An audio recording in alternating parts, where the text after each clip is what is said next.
राजस्थान की 7 सीटों पर 13 नवंबर को उपचुनाव होगा, मतदान होगा और 23 नवंबर को नतीजे सामने आएंगे। इसके लिए कांग्रेस और बीजेपी सहित अन्य दलों ने अपनी पूरी ताकत झोंक दी। इसी कड़ी में रामगढ़ क्षेत्र से उपचुनाव लड़ रहे बीजेपी उम्मीदवार सुखवंत सिंह के समर्थन में सभा का आयोजन किया गया, जिसमें बीजेपी के दिग्गज नेता सतीश पूनिया ने शिरकत की। और ऐसे में हमारे संवाददाता समर गुप्ता ने बीजेपी के दिग्गज नेता सतीश पूनिया से खास बातचीत की है।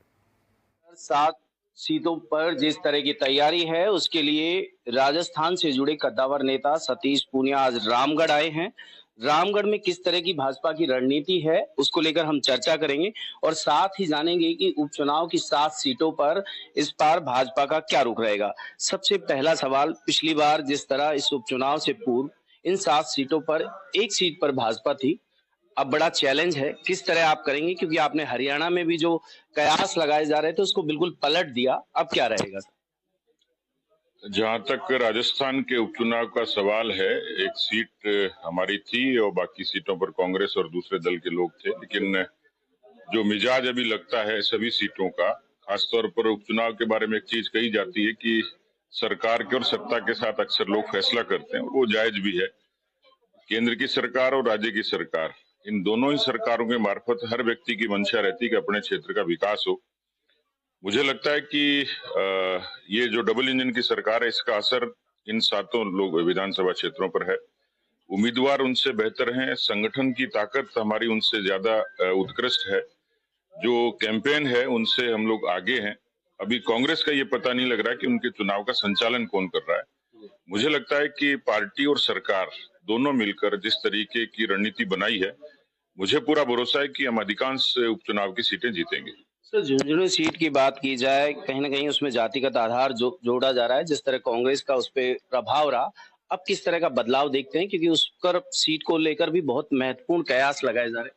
देखिए, वहाँ 26 बार एक ही खानदान को टिकट मिली, एक ही खानदान ने वहाँ चुनाव लड़े, इसलिए झुंझुनू की जनता में इस बार बदलाव की उत्कंठा है। और स्वाभाविक तौर पर मैं कल वहीं था, जो झुंझुनू का मिजाज है, इस बार वो लोग बीजेपी के साथ खड़े।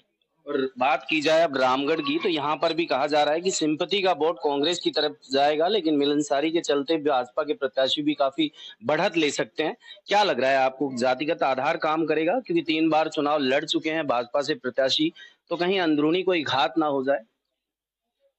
मुझे पूरा भरोसा है कि इस बार रामगढ़ की सीट हम अच्छे वोटों से जीतेंगे। जो जिस तरीके की कार्यकर्ताओं से लेके जनमानस तक जो चर्चा सामने आती है, उसका एक तार्किक आधार भी है, क्योंकि सामने जो लोग हैं उनको बहुत अवसर दिया।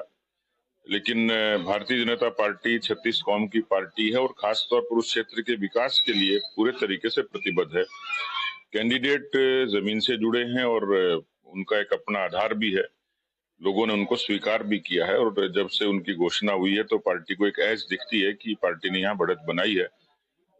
कांग्रेस के अंदर बिखराव साफ तौर पर दिखता है, इसलिए मुझे लगता है कि हमारी खूबी और कांग्रेस का बिखराव ये रामगढ़ में हमारी जीत का आधार बनेगा। चलते चलते आखिरी सवाल, इन 7 सीटों पर जो उपचुनाव है, बीजेपी के कद्दावर नेता हैं सतीश पूनिया, वो क्या कहना चाहेंगे, कितने नंबर का आंकड़ा रहेगा इस बार? देखिए, हमारे पास इसमें खोने के लिए तो कुछ है नहीं, एक सीट थी, लेकिन मुझे लगता है कि हम कांग्रेस से ज्यादा सीटें जीतेंगे। बल्कि ये भी पॉसिबल है कि कांग्रेस कहीं दिखे नहीं, अधिकांश सीटों पर बीजेपी जीतेगी। चलिए, ये थे हमारे साथ भाजपा से जुड़े हुए कद्दावर नेता सतीश पूनिया, जिन्होंने कहा कि अधिकांश सीटों पर भाजपा बढ़त लेगी और ये देखने का भी विषय रहेगा। अलवर से खबर फास्ट के लिए मैं समर गुप्ता।